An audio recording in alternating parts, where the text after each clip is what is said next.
Et bienvenue à ce nouveau numéro de votre magazine Portrait Site spécial Lipami. L'avènement de l'indépendance le 30 juin 1960 était un fait vécu également par les Congolais exerçant dans la presse de l'époque. Parmi ceux-là, le doyen Camille Mouissa Mouinga qui s'est prêté à nous à travers ce portrait. Suivez.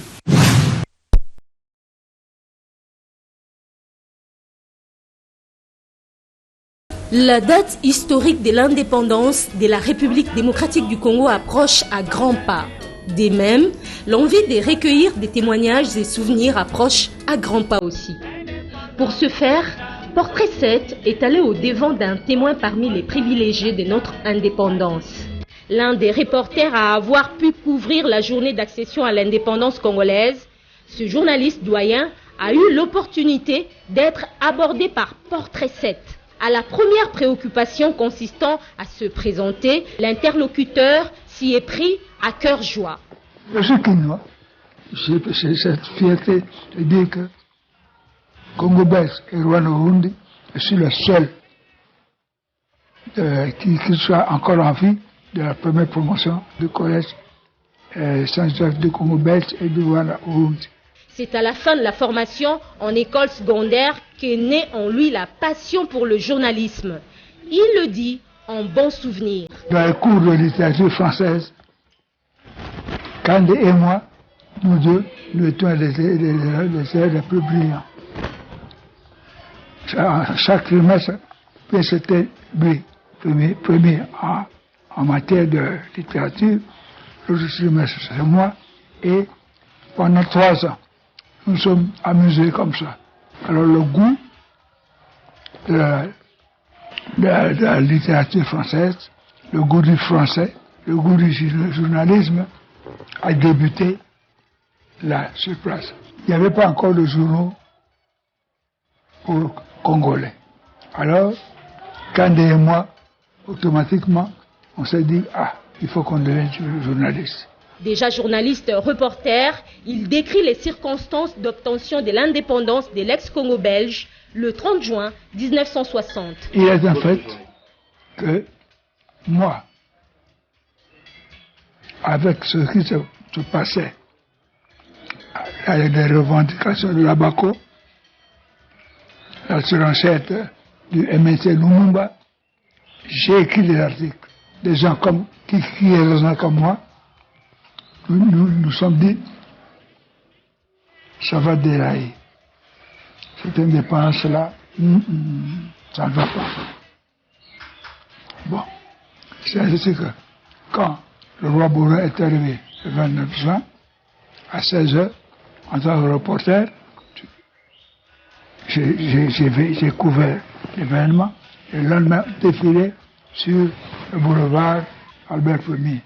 On avait compartimenté les noirs, les blancs d'un côté et les noirs d'un côté. On avait des espèces de laissez-passer pour faire le reportage. Et il y a eu cet événement sensationnel d'Ambroise Goïmbo qui prend des pays, qui voit Bourgoin, le roi, comme ils ont été élevés. Il n'a pas bougé. C'est comme s'il n'y avait rien.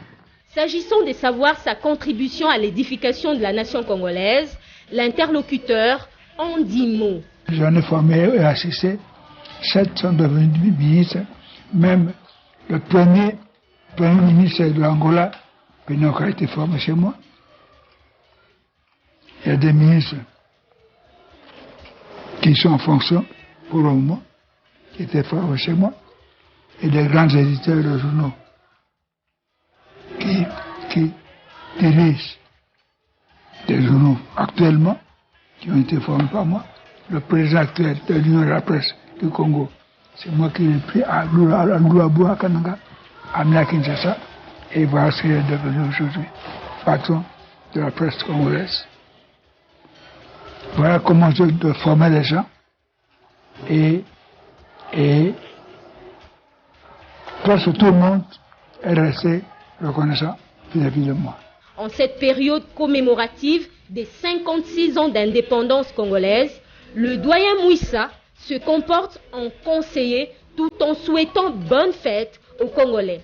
Je souhaite ardemment que vous autres, de la génération des 50 ans, vous ayez ce sursaut d'orgueil pour vous mettre ensemble et repenser Congo. Tourner la page des 50 années d'indépendance que nous avons vécues. Depuis 1960, tout a été galvaudé à cause de la petitesse d'esprit. Tant que nous, on n'a pas encore fermé l'œil, on est là disposé à vous donner des conseils, à vous donner des directives qui pourront peut-être un jour enfin sauver le Congo. Faire parler des doyens de cette trempe est une nécessité pour le progrès du journalisme en République démocratique du Congo.